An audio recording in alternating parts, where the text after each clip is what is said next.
Hello and welcome to the 10th and final webinar for this year's Sustainable Cities course. In this week's module, we have dealt with various challenges facing the cities and ways to go about making a change in the current processes that exist. This final module attempts to illustrate how can this be achieved by giving examples of various groups of people, communities and organizations that are working towards bringing this change. Today we will again listen and talk to Aro. For those of you who missed Aro's previous webinars, Aromar is the director of IHS and has been a senior advisor to various ministries for the Government of India and consulted with a wide range of multilateral, bilateral development and private sector institutions and works on economic, environmental and social change at global, regional and urban scales. So Aro will start with a brief talk for about 15 minutes and then we'll take your questions. Thank you.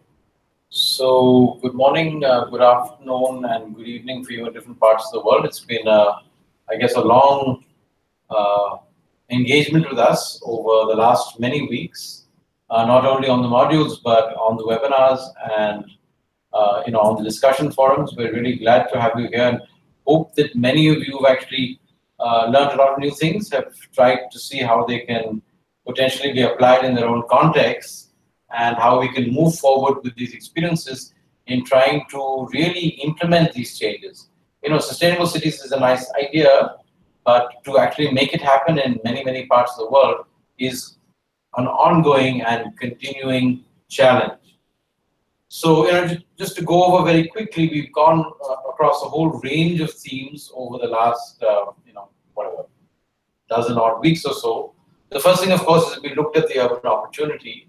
We looked at the kind of things that cities and regions provide us in different parts of the world, on a whole range of different contexts, cultural and social transformation, dealing with the politics of process, and then looking at how we can understand these from different lenses and points of view. We went on then to look at how cities actually work, how they function, cities as systems of systems, looking at multiple levels of governance and engagement, the national, the regional, the local, looking at questions of how services and utilities function, looking at where the resources come from, where the money comes from, how things are taxed and how they become available for people who are actually delivering services on the ground, whether it's public or the private side, looking at questions of law and order and dealing with conflict, which are unfortunately increasing in intensity in some parts of the world. And then we looked at other questions of how you manage land and other resources.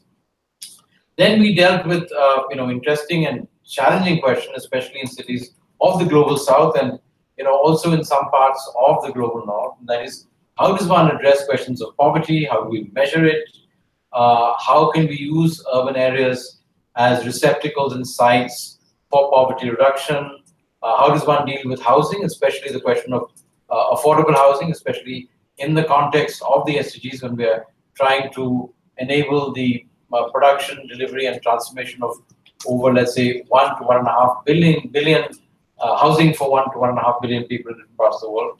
And then how one addresses questions of safety, violence, risk, and vulnerability. Then we went on to a whole range of economic questions. How does one deal with rising inequality in cities across the world? How can we enable cities to become more productive and inclusive at the same time? How does one address endemic and significant challenges? How does one deal with the informal economy? Particularly within that, how does one deal with questions of women in the informal sector? How does migration play itself out? Because migrants often, in a sense, underpin a whole range of urban processes, especially the urban economy in many parts of the world, but they may or may not be welcome. And how does one deal with questions of structural inequality in urban areas? And this is something that's not only significant in the global south, but increasingly as inequalities become part of the structure of many economies, also in the global north. You find homelessness, you find a whole range of challenges of unemployment, especially of youth unemployment in many parts of the world.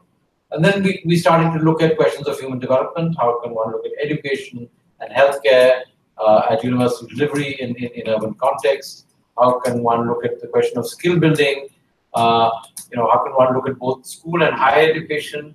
And of course, a central question, and that is of dealing with gender equality in the urban context. It's different from other places.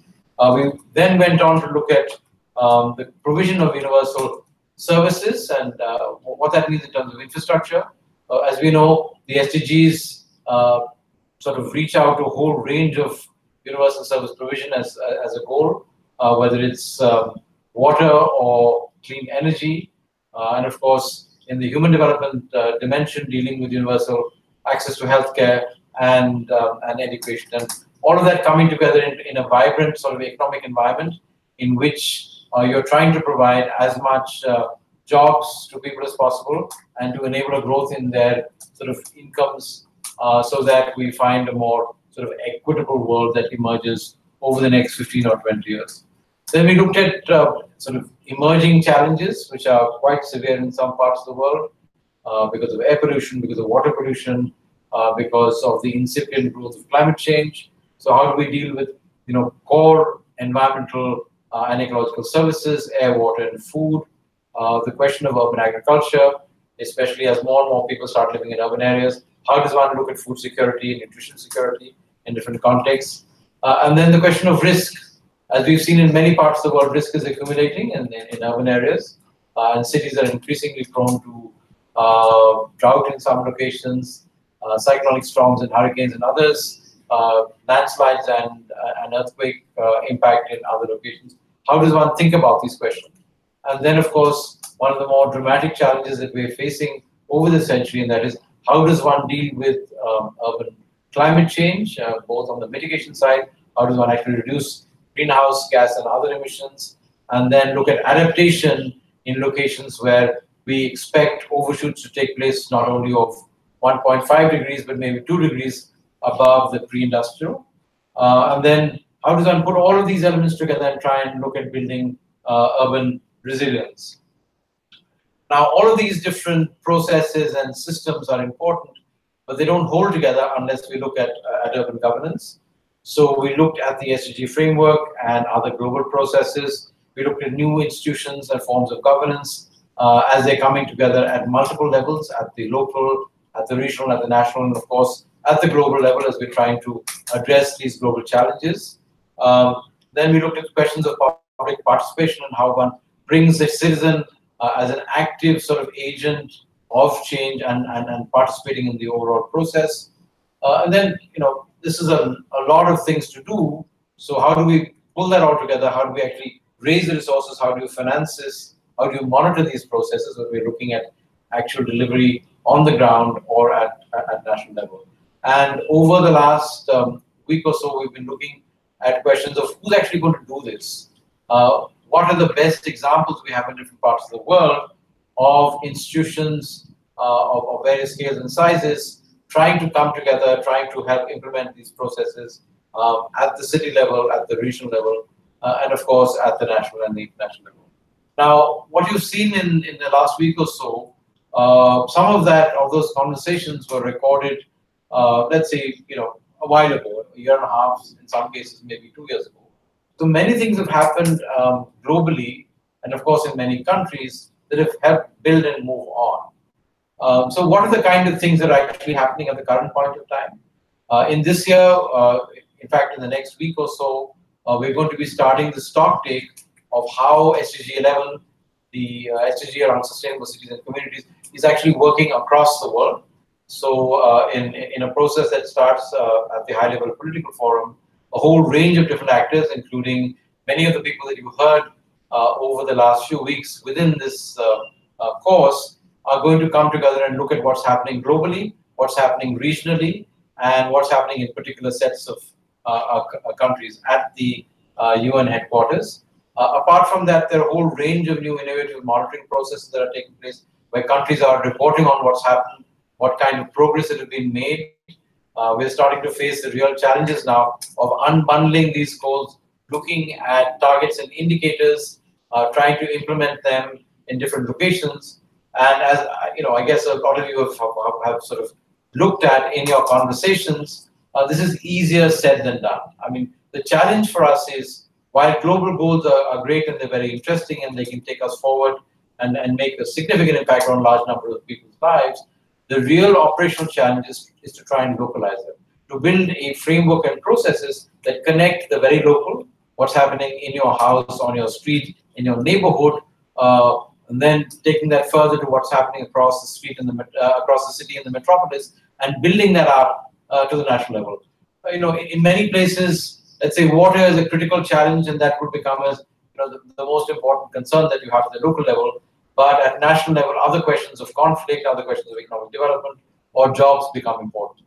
So for us, we have to look at how we balance and address the synergies between all of these processes, these goals, these targets at local level with larger processes at national and global level. And eventually, when we start looking at financing these questions and governing these questions, there are a whole range of regional factors that become very central to making sure that these actually play themselves out. So we've tried to give you a fairly wide range of experiences across many continents, different urban contexts, and of course, bring you in contact with many of the key global actors who've been involved in trying to define this process and are now trying to look at implementation on the ground. But the real crunch is in trying to enable, let's say, dealing with universal health coverage in a particular context, making sure that you have clean drinking water, that you have a let's say a waste chain that is adequate, that does not lead to large-scale landfills. You have segregation at source, that you have universal coverage of electricity, so that everybody can then do what they need to do. But that electricity is increasingly coming from renewable sources, that you have energy efficiency. So for lighting, you're using not incandescents, of course, not even CFLs, but moving across the world in many places to using energy lighting. So a whole range of different processes. So that's the big story. Like I said, much earlier in the process, we're looking at cities and regions as systems of systems. They're complex. They have their own dynamics. Each is quite different from the other, but there are some common underlying principles of how we can enable these sort of dramatic and transformative changes that we hope to see over the next, let's say, 10, 15 years, which are important to bringing hundreds of millions of people out of poverty in order to address questions of sustainability, both social, economic, and of course environmental. So with that, I think we may open up the discussion. I'm sure lots of you have some reflections on what you've learned, on how we could do this better, on how we can really take this into implementation on the ground in our particular context. Thank you, Arun, for that summary. We already have a couple of questions lined up. The first one is from Satish from India. He'd like your suggestion on. So his question is, what are the areas in which I need to focus? Do I need to focus on urban agriculture under planning or food security? Please suggest on how to focus, how to proceed on this topic, especially the planning issue. So this depends on what particular system you're looking at. So obviously, in countries which have large urban populations, the question of food security is a very important one. Because cities don't necessarily produce all their food, or certainly their food grain. Though of course we know that in many contexts in the world, especially in the global south, cities actually have active populations of people who are engaged in actually growing things. Very often, of course, because land becomes a constraint, you're not growing large amounts of food grain, but you're growing fruits, you're growing vegetables. In some cases, very intense farming of fish and animal husbandry are all part of the urban fabric. Now, in many cases, we look at these things as intrusion into the urban context. And I think, increasingly across the world, we find that that's not the way we should be doing that, because there are great opportunities not only for livelihood creation, but actually being able to grow your food, to recycle a whole range of nutrients, which now sort of aggregate in the city because so many people are there and they consume this food and the waste come out, in your sanitation and other systems. So I think we need to look at this in a holistic manner, and in cities and countries that have done this quite successfully, we find considerable impacts. I mean, we've used the case of Vancouver, which has had a long history of regional food systems, where you're looking at the balance between the countryside land uses just outside the periphery of the city and actual uses. In most parts of let's say, South Asia, many parts of Africa, farmers' markets are an actual sort of reality. Farmers come and sell in the city, they bring back their income from that, and there's a very strong relationship then between poverty reduction and urban agriculture, because people in cities tend to pay more than they would if they were in sort of bulk purchase and sales. So it really depends on how you want to look at the question, what your foci are, and how you can relate it to a range of other things like land use planning, like the construction of markets, like nutrition security. And if you have universal coverage of, let's say, a public distributed system like you have in India, then the context is very different from other places where you don't actually have that. You don't have a right to food in some senses. So the next question is from Kenya. Under the aspect of gender equality and sensitivity, how can women be critically involved in matters sustainable as regards urban cities? One being the alienation of land rights as concerned with concern to women. Well, alienation of land rights is a very serious problem in many parts of the world. Of course, this is embedded very often in agrarian systems, where women often don't have the right to inherit land, to actually even practice agriculture. So this is part of sort of global patriarchy, which is almost a universal principle across many countries. Of course, we've seen significant changes in the last century or so in this context, both in civil law and, of course, in constitutional rights. So, much of this depends on what the imagination of that particular society and country we're talking about in terms of how the rights framework is.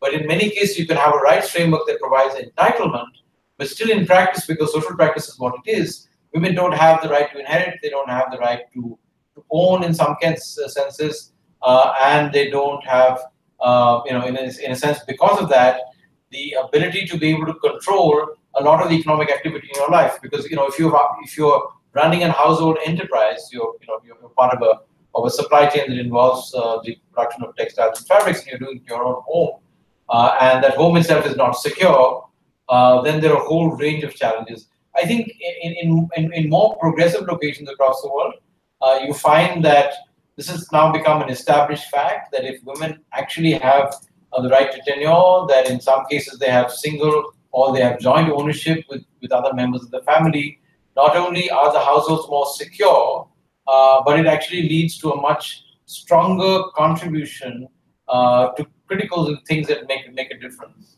I mean, in terms of not only gender equality inside the household, but access to education and healthcare, and better credit histories. So there are so many examples that we have from even countries that are relatively low middle income, like Bangladesh, where women's involvement in self-help groups in a whole range of economic activities and their ownership of the land on which the house is or the tenement itself may make a dramatic difference. So this is, I think, there's no question about that. There's a very specific SDG that talks about gender equality, but the connection between that and space and capital ownership, I think, is a very important question, and we need to work towards it as quickly as we can, pretty much in all parts of the world. So over the last couple of weeks, we've received a lot of comments from our students asking for case studies related to the module topics that they've been learning on. And I think that's reflected also in the chat here, because Peter from UK asks, can you please give examples of cities in the global south, particularly in African cities, which are demonstrating good circular practices? Okay, that's so I can pick that up. So Durban, for example, and I think we've used this example in one of the cases that are there. Durban has actually set a remarkable precedence of dealing with what we would call solid waste in other locations. There's a particular case, if you remember it, looking at the waste system in Durban and how they've integrated that with the landscape, with ecosystem services. Because very often what happens is there's a lot of waste that an industrial society or industrial city produces that goes into a landfill, that becomes an utter mess. It becomes a place that will engender public health challenges. It produces methane, fugitive emissions, and so what Durban has done through a very systematic process of planning of ecosystem services is to address not only the question of landfills and solid waste, but also the opportunity to not only green the area, because in locations where you have a fair amount of let's say organics in the solid waste, if you're actually being able to handle them adequately, you're actually adding to the nutrient flows inside those local ecosystems. They've been able to address questions of flooding, and if you go to these go to the Durban landfills, they're actually quite remarkable. They don't look like landfills at all. So in some senses, what they're doing is they're taking organic material and making them available, bringing them back into the natural biogeochemical cycles. They're segregating other more difficult things to deal with, like plastics. Hopefully, we go to more and more biodegradable plastics, and they don't find themselves into landfills and also in the ocean. So that's one example.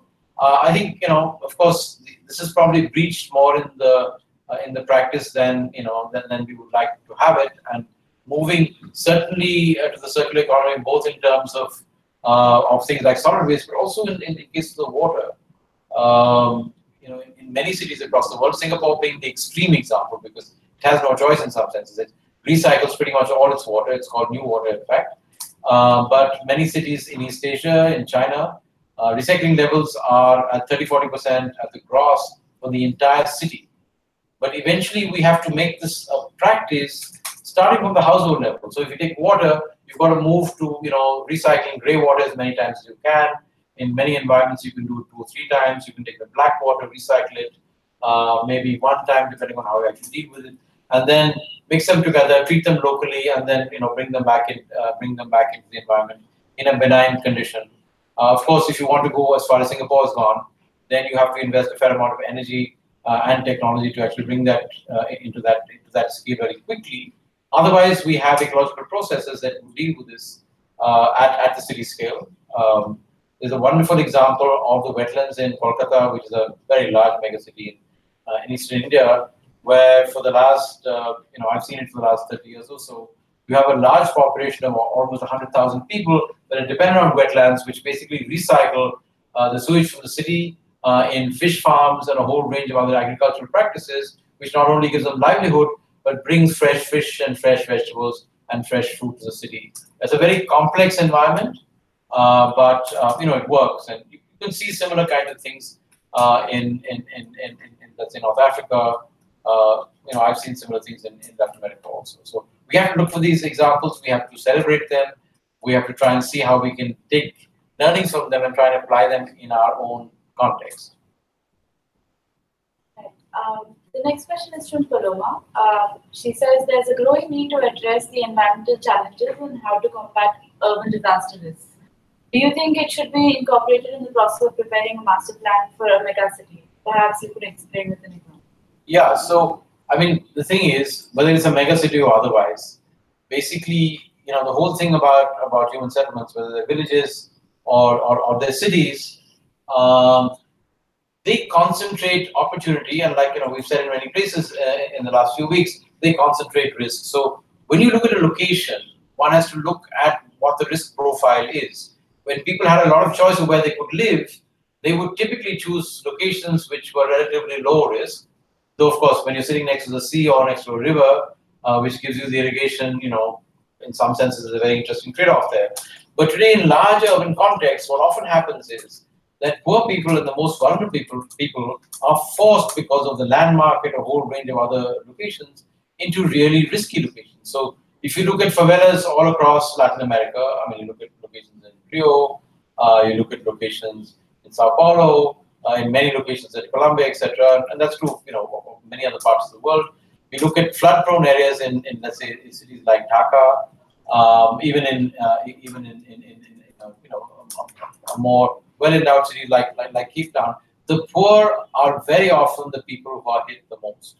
So if you want to build an inclusive process, if you want to actually put the last first, as we try and sort of try and do with the SDGs, it's imperative for us that we look at first hazards and where the exposure lies. But most centrally in many parts of the world, we need to look at vulnerability. Because if people are really better endowed, they can protect themselves, they can take shocks. But the most vulnerable are really at risk, both in terms of their livelihoods, their assets, and of course their lives. So this needs to be integrated into planning processes, not only into the master plan, but also economic development plans. Because very often master plans really only deal with land use, and we miss the connection with transportation and infrastructure, service delivery, and of course the question of jobs. So we need to look at that in an integrated manner. So if you take an area which has got a lot of employment potential, and for let's say a month or month and a half in the year it's waterlogged, you have a real problem. So we need to look at this preemptively. We need to look forward. That's what planning is about in some senses. And we need to look structurally at vulnerability reduction. And frankly, it doesn't cost very much to do this. If you are sensible, if your planning processes are integrated, for a relatively small amount of money, compared to the loss that you could suffer, you could actually reduce risk considerably. The challenge, of course, in many parts of the world is it's nice to have this on paper, but in practice, the implementation, the monitoring, the within quotes enforcement is rather difficult because people have complex lives, there are a whole range of trade-offs, and they may actually choose to live in a difficult circumstance because it's much easier for them for 290 days in the year to actually access employment. So they don't really, there's an interesting trade-off for them for the other 50, 60 days in the year where they may actually get flooded or be exposed to some other risks. But as a society as large, we do need to look after all of our citizens, and hence it's important for us to deal with this preemptively. And very often, especially in some locations that are highly risk-prone, like let's say in the Caribbean or the Philippines, the kind of losses that you can suffer are so large and catastrophic that forget about communities, even governments find it very difficult to try and make them up. So it's better to to plan well, to not expose yourself, and if you're exposed once and you have an impact, to build back better so that your vulnerability is reduced over time. So we have a couple of questions on inclusivity. In a context like India, where several layers of inequalities exist, what can be done to ensure inclusive urban development? Do we take a top-down approach or a bottom-up approach? Where do we find a balance? Well, I guess you can't do it without both.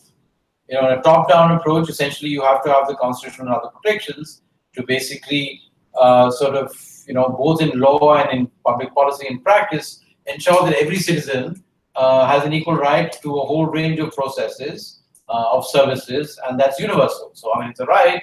The question, of course, in top-down processes is that for people who are poor or vulnerable, it's very difficult to try and enforce the right, and they often give up because the effort to try and do that, whether it's formally so or through the courts, becomes very complicated to deal with, which is why the bottom-up approaches of mobilizing as communities, mobilizing as interest groups, as actually contesting inequalities is quite important. So, places which have actually found dramatic changes over time, like in many parts of Latin America, where you found people coming in and invading lands, actually finding territories that are less risky than where they would be on, let's say, marginal slopes, in which they're continually exposed to flooding or landslides, etc., are part of the contest between bottom-up process where people say, look, we need this stuff. This is what the law says we should have, but current economic and social and political processes are excluding us. So I think it works both ways, and especially in democratic contexts, contest has a very important part of the process, along with the question of how the entitlement frameworks work, how your governance is actually established, and our cities seen as places which are equal, whether it's public spaces or a whole range of other things like access to transportation, access to employment. Similar to that, Paloma and Juliet both have kind of similar questions. What kind of urban policies can be made wherein urban poor can be made part of the urban governance system in order to move towards more inclusive and sustainable urban environment in cities? And then Juliet asks if she's concerned about the non-responsiveness of urban planners who never involve populations they're planning for in the process, and how do we get everyone involved? How do we bring planning to the people? So I guess these are tied together in some ways, but they're also you can look at them somewhat separately first. Maybe I'll do that. So the thing about the planning question very often is about both the framework that's in place, what's the legal framework, who's the institutional framework, who's empowered to do planning in some senses. It's a huge responsibility in some ways, because a society or a government or a set of people are giving a small set of people the responsibility to care not only for the whole system, because this is a system of systems, but also to care for their future. Because planners are not only concerned with what happens today, but also about how things are going to be dealt with in the future. We all know that when we're dealing with urban questions, trade-offs are very real. And in some ways, if you can enable synergies, then you get great advantages of urban processes. But if you're not, you're actually sort of concentrating those kind of risks. So, so democratizing planning processes is a very important thing, especially traditional processes where you have an expert group who's been trained and who's been empowered. In some senses, a little bit like a priesthood, to do whatever is good for everybody. And if they get captured by either private interest or public interest, or the institution themselves, or as a group, they're not very empowered, then we have a serious problem, because it means that people at the margins, especially, or the average citizen who might even be middle class, actually starts getting pushed out of a whole range of things which should be public services or the common good. So part of that comes from how one educates and sort of regulates and sees the role of the professional. Is it something in which I'm trying to make sure that I get the best deal for myself, I live a good life, and I earn a fair amount of money, or is it something that we're doing as a professional service to our city, to our society, to our community? And this is a hard question in some senses. Individuals spend a long time to be educated, and then they want to get the best out of it. This is a similar kind of thing like any other profession, like medicine. So would you go and work for a poor rural community, or deal with urban, universal health coverage, or would you rather become a super specialty doctor who is then a local superstar and makes a lot of money? So this is a challenge that most professionals deal with. But part of that is dealt with the processes of education and professional ethics, but also by the institutions in which we work in. If the institutions are open, if, for example, participative planning and budgeting is part of the democratic framework of the city, then it in some senses forces both the citizen and the professional and the politician in some senses to start working together to the common good. So it's also a question of how we set up these frameworks, these rules, and we institutionalize these processes. And obviously, democratic functioning and bringing people into the process is messy, it's complicated, it takes time. But eventually, in many, at least in my experience, in many locations, the outcomes that come, in spite of the fact that it takes longer and it seems to be very painful, are better than if somebody took an arbitrary decision and then a whole range of other people actually suffer for it, if not now, then sometime in the future. Grace would like to know if cities and urban areas can be identified as key players to reducing marine litter and debris in oceans and seas. Yes, of course. I mean, we know that that debris, all the way from large-scale plastics to micro kind of polymers that we're seeing, comes from industrial production, and both industrial production and consumption comes in cities. So there is a huge linkage between what we do in urban areas, how we segregate, what we use. I mean, there are some parts of the world who have now completely banned plastics, or other parts of the world where plastic use is only allowed if recycled plastics are used, which means the throughput actually is brought down.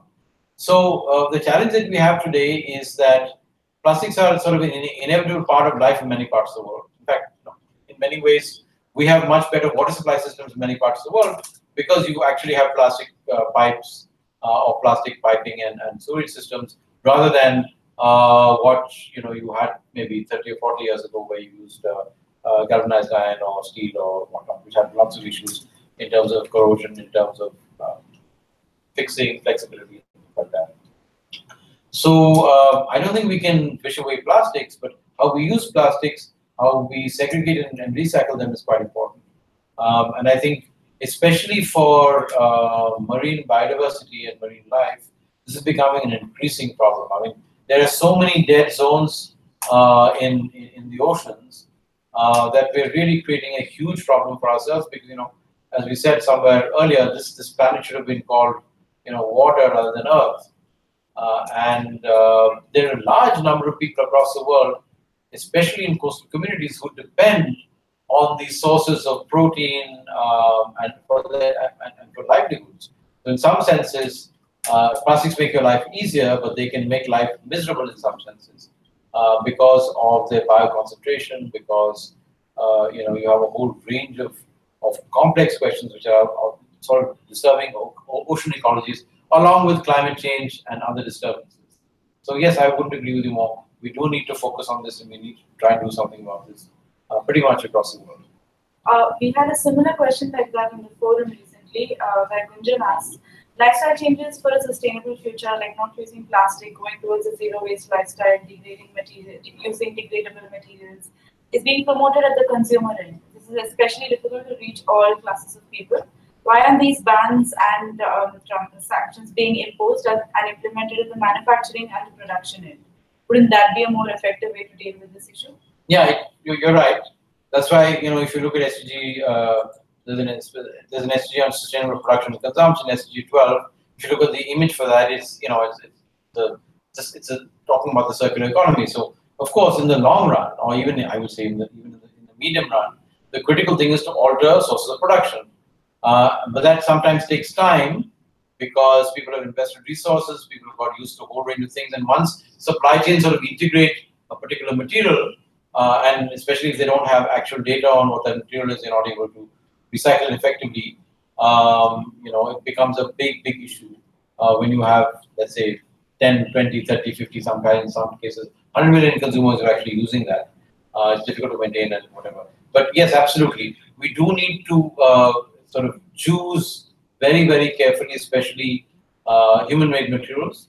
And we need to be able to provide, let's say, gradients of prices and regulations so that there is a movement towards, even when we're using, let's say, synthetics of some kind, to movement towards using biodegradable materials or even using materials which come from let's say, agricultural base. The challenge, of course, is that very often, because of the economies of scale, many of these human-made materials are much cheaper than the alternatives, which means that you need to enforce a public policy regime which uses price signals, which uses a whole range of other instruments to try and make sure that that you can deal with these questions. Reggie would like to know, how can we sanction the cities that contribute to environmental degradation? Well, this is a difficult question. I mean, how would you punish or sanction even a population within the city? One of the challenges that we have is to really attribute impact.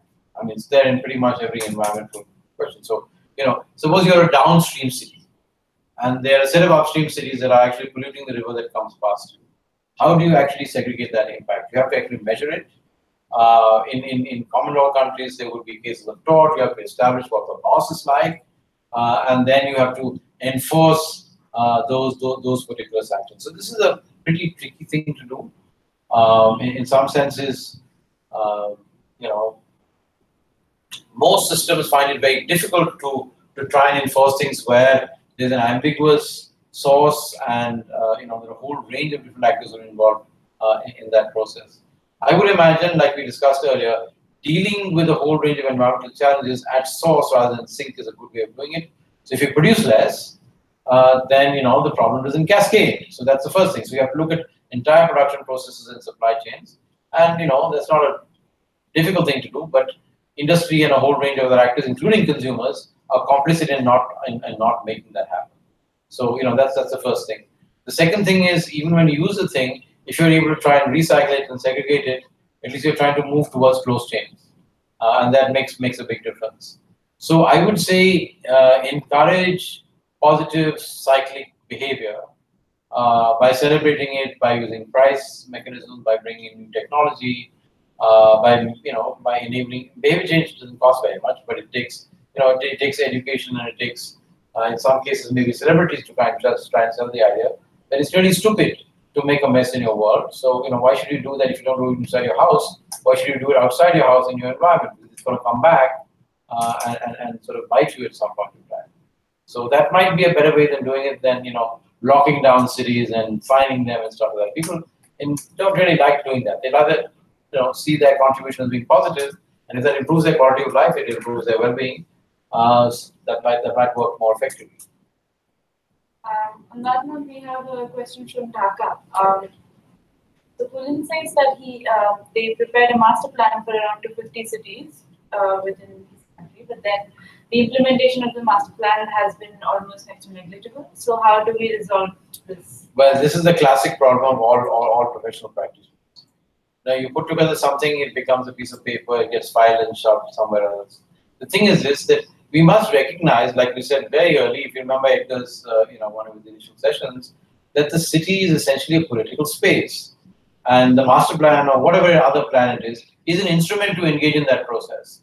If you don't recognize who the political actors are, what the real processes are, whether it's land market functioning or labor market functioning, or setting up a transportation system to connect different parts of the city, if you don't recognize those questions, then very often all the wonderful professional work that you do in all good faith and with great technology, etc., will come to nothing.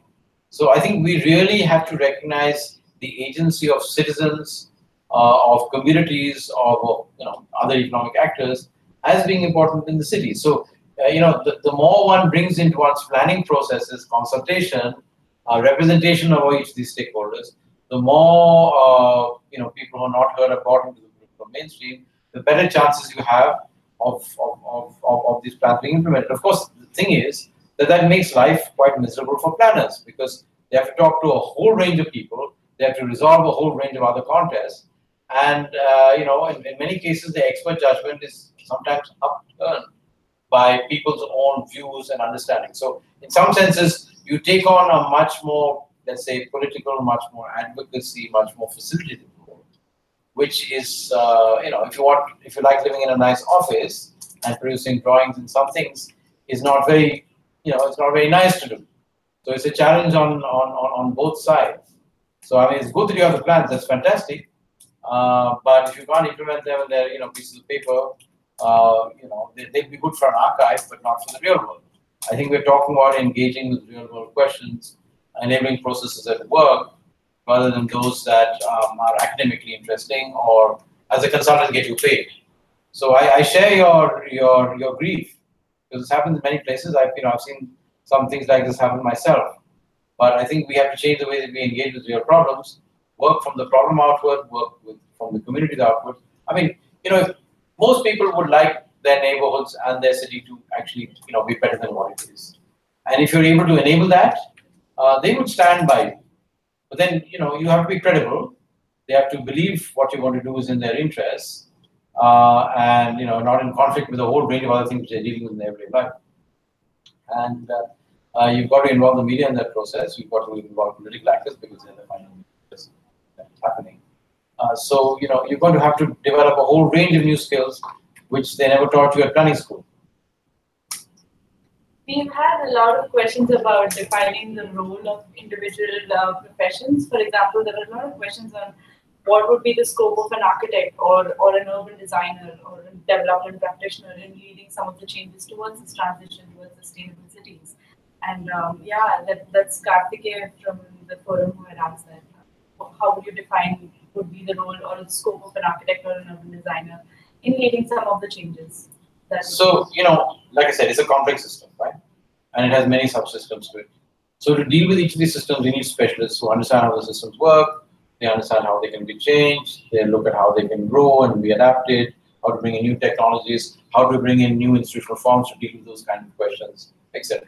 So you need specialists. You cannot run even small sort of urban centers without having specialists to handle each of these things. So whether it's trying to enable employment, or getting a green transportation system in place, or making sure that your water systems are actually full cycle circular processes and stuff like that.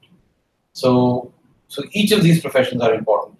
The challenge, of course, is that many of us are educated and trained, and we work in institutions that only work within that silo. And the fact is that all of them are interconnected. So you can't actually look at increasing dealing with, let's say, livelihood questions and income generation questions without looking at what kind of land use you have in a particular location, what kind of enterprises are there, what kind of jobs and skill profiles people have, where they come from, what kind of infrastructure they have, are they connected or they're not, etc., etc. So the fact is that specialist professions do need to widen and sort of expand their ambit to connect with other professions. Otherwise, what happens is you have lots of silos, you get very few synergies, which the city is all about, and you get all the downsides of the conflicting risks and sort of trade-offs. So that's not a great thing. So you're not using the power of the city, you're using the worst side of it to move forward. So that's one set of things. The other set of things is that in spite of having really good specialists, you can have a good water supply system, you can have a good, let's say, traffic management system, etc., etc., etc. some cities can still be held. Why? Because they're not integrated. You're not able to cross-cut at multiple levels, and that's the interesting thing. Great places which we know, we can walk into them and see that work well. Whether in pretty much every geography in the world, when you walk into an urban context and it works, you can sense it. It's there in your environment because it's happening across all 360 degrees of that. It's the water, it's the air quality, it's the fact that people are happy because the spaces work for them. They're public spaces that that are functional. There's less vulnerability. Whatever. All those attributes. To be able to make sure that the city works across all those systems, you need a set of people who can actually bring that together. Very often, they're called planners.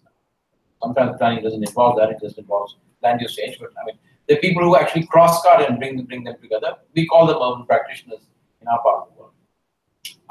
And they not only do the horizontal connection between all the systems, but they also enable the vertical connections because you have to go seamlessly when you're looking at a traffic system from stepping outside your door, stepping into one mode, and then going to an interchange and stepping into another mode, and then going somewhere else, and finally reaching your destination in a safe, secure, and timely manner, right?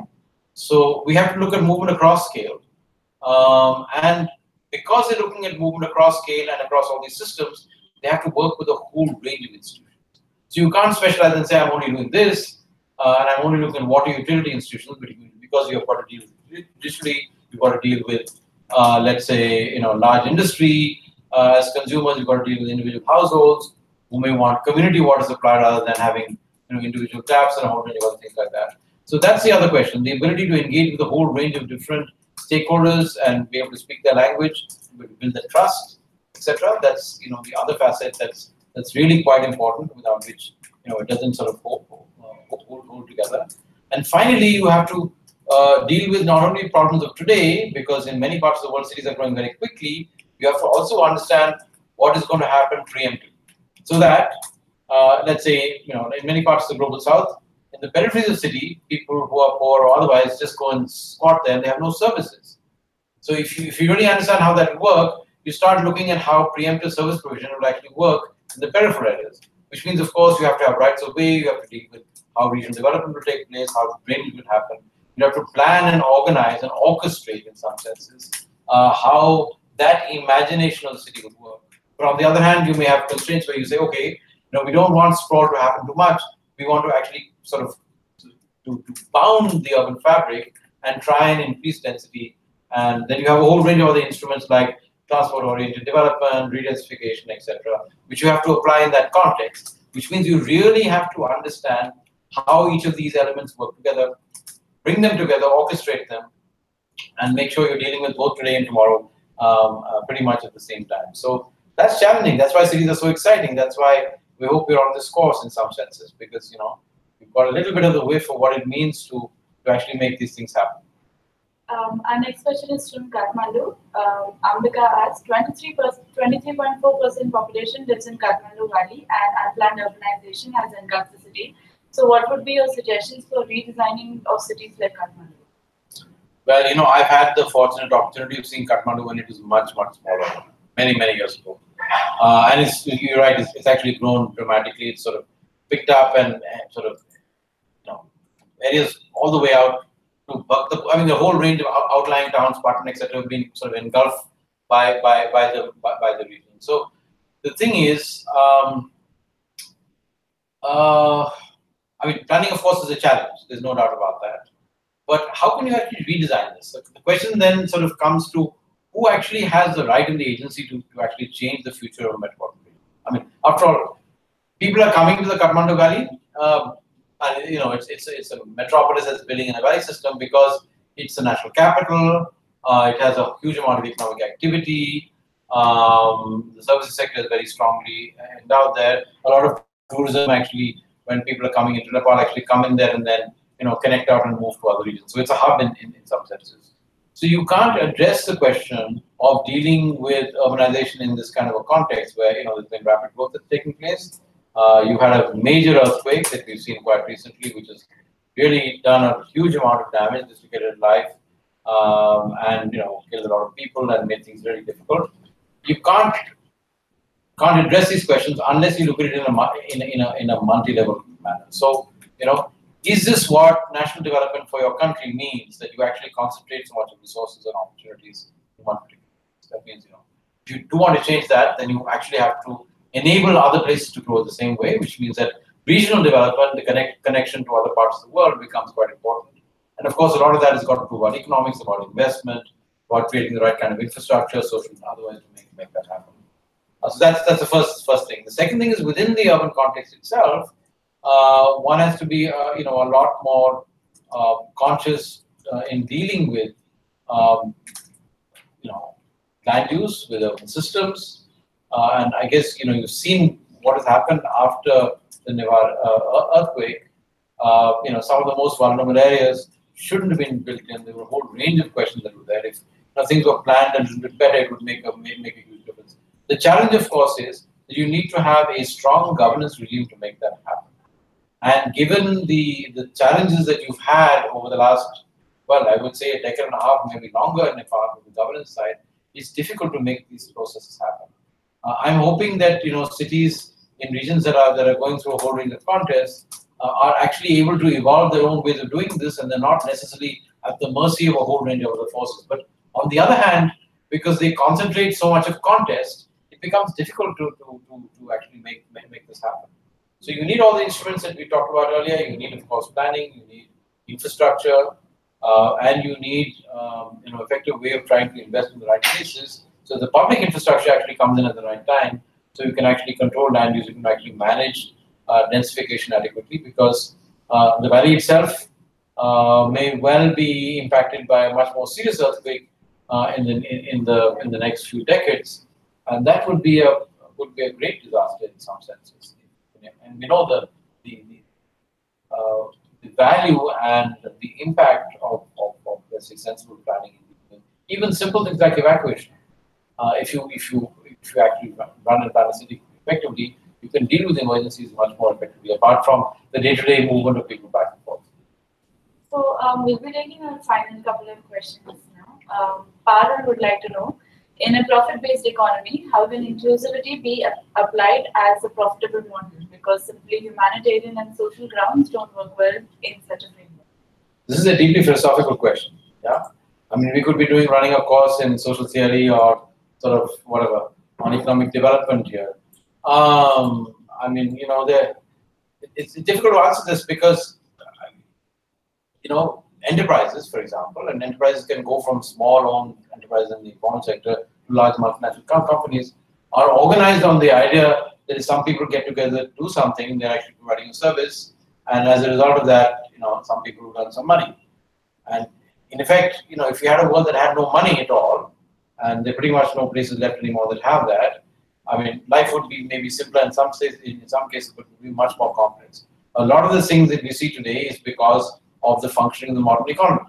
I think the issue is not so much about profit. The question really is about regulating win for profit and the concentration of both of inequality and wealth. So, you know, if you want to sort of read this up, you go and read Piketty. Piketty picks this up quite well in the 2014 book of his, which kind of, you know, is a play on Marx, where he talks about capital and, you know, long-range processes there. So, and this has got a lot to do with cities and inequality, because if you look at where capital is concentrated, it's very often concentrated in urban areas. And again, there are many forms of capital, and, you know, the question there is, how do you value some vis-a-vis the others? At the current point in time, financial capital is given, at least within the metric, much higher precedence. I mean, this is very simple things like interest rates. So if you look at the interest rates that you get on financial capital, and if you own a lot of it, obviously you earn a lot more, compared to human capital, which is, you know, people going out and working and doing all the ordinary things in life, you immediately have a differential which then exacerbates the inequality between one set of people who own financial capital and then, you know, lend money to other people or invest in other things, and other people who are spending their time making the world a better place because they're educating people, making sure their healthcare needs are dealt with, etc.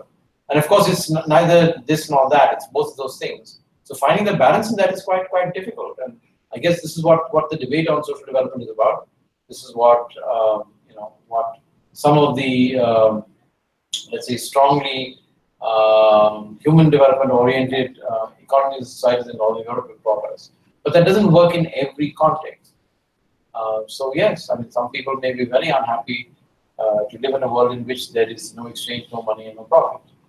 And I think they have the right to have that opinion. But we have to design systems where they don't actually do huge amounts of damage to themselves, to the environment, and to the fabric of our societies. Satish would like to know, is the model of urban agriculture combined with waste management system and land use planning sustainable? And would it work in Indian cities since we don't have proper laws to perform urban agriculture in urban areas?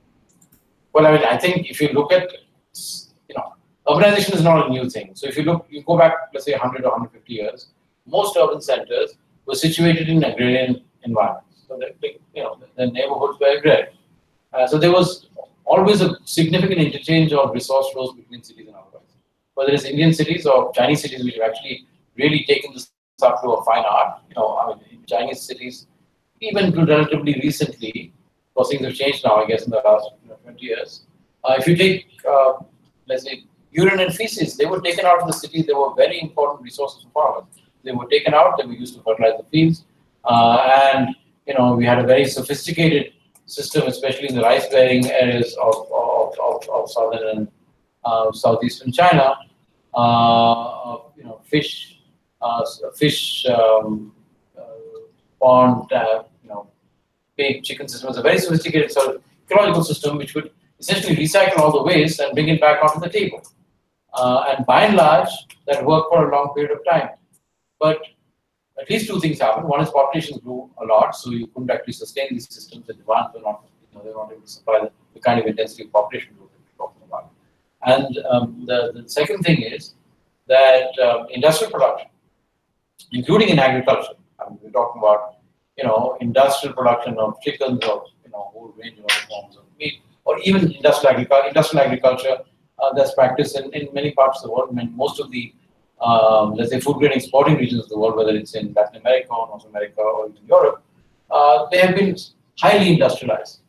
So both these things have led to a significant disconnect between the urban context, how nutrient flows take place, and where they're used. Not only in the actual cycles, but also in people's minds.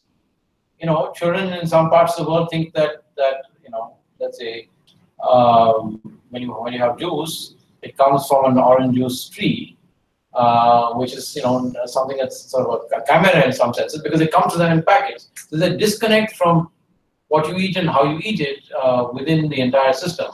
So one of the things that we need to bring back is a connection between that. I mean, in many parts of the world, especially in the tropical world, it's difficult in other locations.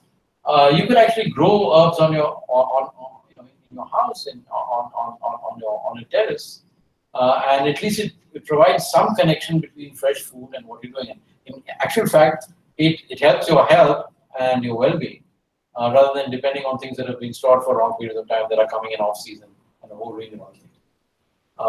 One doesn't want to be ideological about it, but I think that connection is quite important. And in parts of the world that actually value food, that are very strongly against the use of a whole range of artificial fertilizers and GMO and stuff like that, you find that connection, and then it also becomes cultural. People celebrate areas which have slow food as great places to go on vacation. The question is, why can't you bring that into your daily life? And the fact is, cities don't provide you that. One of the reasons that they don't provide you that is because land use planning segregates stuff into residential and commercial areas, and everything else doesn't exist. Because the city is not meant to have agrarian populations, it's not meant to have animals in it and a whole range of other stuff. But in actual fact, we know that if we consume and produce these things, there needs to be some kind of a balance that's there.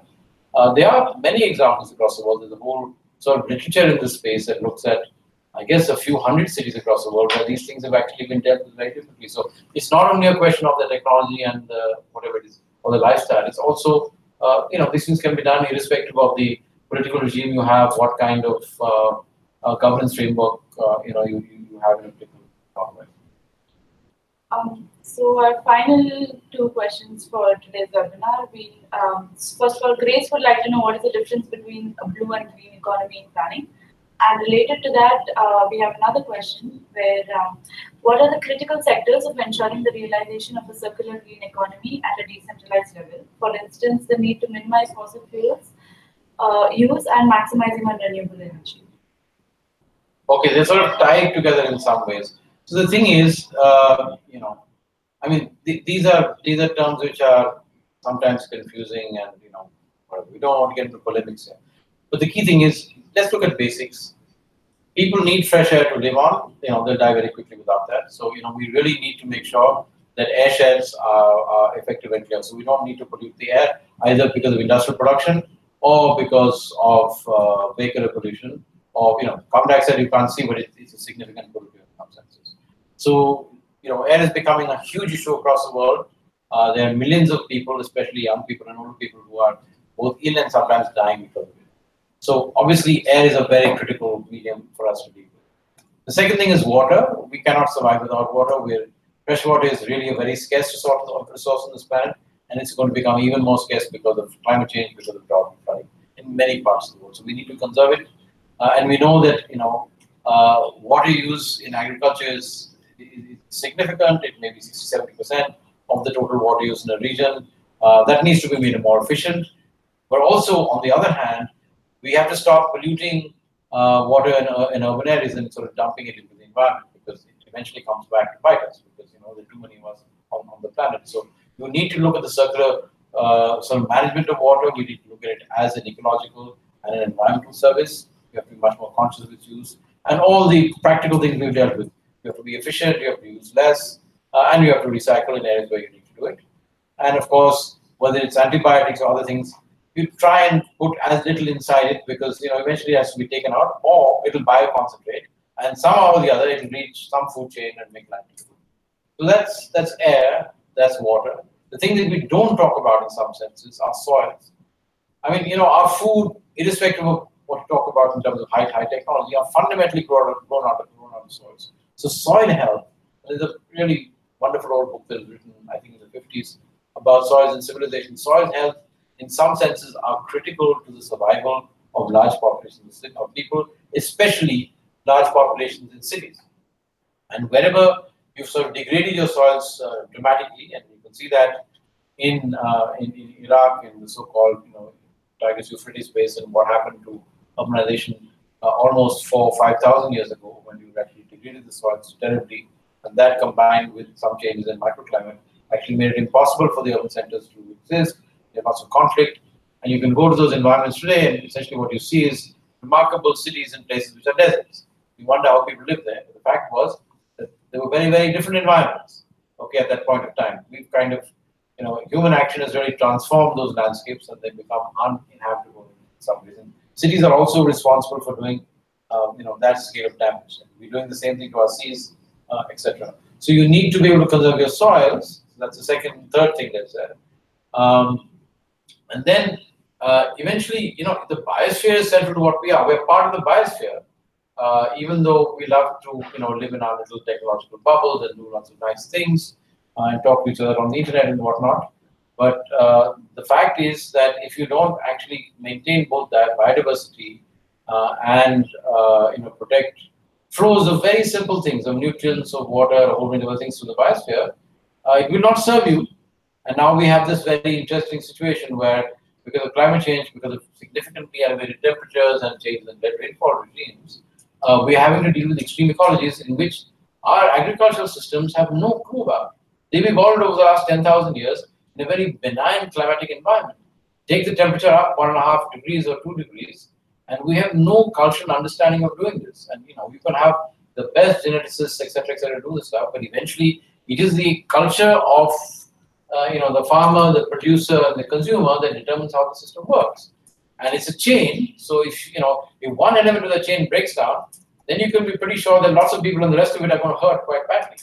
So we really need to look at closing those groups. So the question of the blue, the green, the sustainable thing is really going back and doing these things, very common sense things that people were practicing for hundreds of years in some senses, but doing it in a completely different environment with maybe 1,000 times more people, and with of course a whole range of new technologies, and also a blindness sometimes to how these things actually work in practice. So I think a lot of it comes from our own perspectives and not running after the wrong things, which drive you in completely the wrong direction. And then you're at the edge of the cliff and you don't know what to do about it. Right.